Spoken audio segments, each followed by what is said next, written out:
Hi everyone, I'm Dr. Shelly Latina-Orr and I'm an internist and integrative medicine specialist working at Memorial Sloan Kettering Cancer Center in New York City.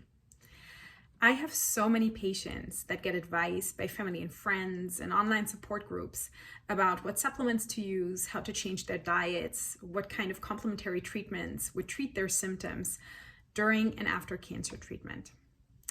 For many patients, it becomes a really difficult landscape to navigate because there's just so much conflicting and contradictory information out there about all things non-conventional and holistic approaches.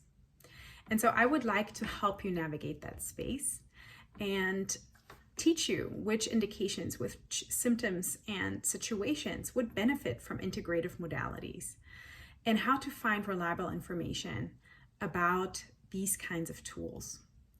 And so I can't wait to see you at the Empowering Women in the Face of Cancer conference. And I can't wait to hear your questions about all things integrative medicine and cancer. See you there.